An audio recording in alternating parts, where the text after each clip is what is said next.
Hi guys, welcome back to my YouTube channel. আপনারা দেখতে থাকুন আপনাদের প্রিয় চ্যানেল তপন টেকনিক। ব্যক্তিগত জীবনে আপনি যদি কারো প্রিয় হয়ে ওঠেন, তাহলে আপনি সেই আপনার প্রিয়জনের কাছ থেকে অনেক হেল্প অর্থাৎ সাহায্য পেতে পারেন। ঠিক একইভাবে আপনি যদি অ্যালগরিদমের প্রিয় হয়ে উঠতে পারেন, তাহলে আপনি নিশ্চিত ভাইরাল হবেন। এর আগে একটি ভিডিওতে একজন ভদ্র মহিলা কমেন্ট করেছেন, আপনার নিজের ভিউ আপনি নিজেই বাড়িয়ে নিন। তখন কিন্তু আমি ওই ভদ্র মহিলার চ্যানেলে প্রবেশ করে দেখি তার চ্যানেলে সাবস্ক্রাইব আছে 380টি। তখন আমি বুঝে নিলাম আমার চ্যানেলে মাত্র 30টি সাবস্ক্রাইব। এই জন্য ভদ্র মহিলা অহংকারে এই কমেন্টটি করেছেন। এই ধরনের কমেন্ট করলে কেউ অ্যালগরিদমের প্রিয় হতে পারবেন না। অ্যালগরিদমের প্রিয় হওয়া কিন্তু খুব কঠিন কাজ।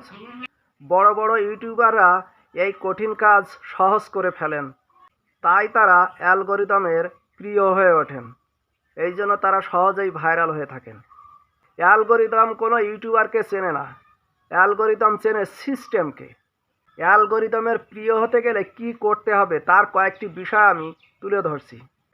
আপনি যে ভিডিওটি তৈরি করবেন সেই ভিডিওটি ক্যামেরা অথবা মোবাইল দিয়ে করতে পারেন, কিন্তু ভিডিওটিকে পরিষ্কার, স্পষ্ট এবং স্বচ্ছ হতে হবে। ভিডিওটিকে সহজ সরলভাবে তৈরি করতে হবে। ভিডিওর ভিতর যেন একটা আকর্ষণ থাকে, সেটা করতে হবে। ভিডিওটি টাইম মেনটেন করে আপলোড করতে হবে।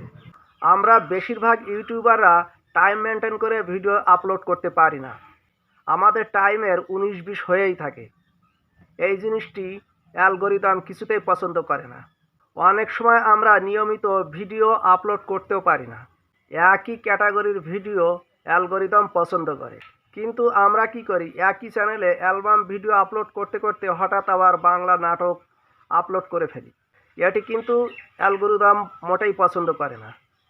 আপনি যদি অ্যালগরিদমের সব সিস্টেম মেনটেন করতে পারেন, তাহলে আপনার চ্যানেলের একটি না একটি ভিডিও ভাইরাল হবেই হবে। ভিডিওটি অনেক বড় হবে, এই জন্য আমি সব বিষয়ে আলোচনা করতে পারলাম না। আমার চ্যানেলে সাবস্ক্রাইব কম, এই জন্য আমার কথা মানুষ বেশি গুরুত্ব দেবে না। এই জন্য আমি কিন্তু লং ভিডিও করি না, ছোট ছোট ভিডিও করি। সব শেষে বলি, আপনারা অ্যালগরিদমের সমস্ত সিস্টেম মেনে চলার চেষ্টা করুন। আপনাদের ভিডিও ভাইরাল একদিন না একদিন হবে। ভিডিওটি এখানেই শেষ করছি। আপনারা সকলেই ভালো থাকবেন। ধন্যবাদ।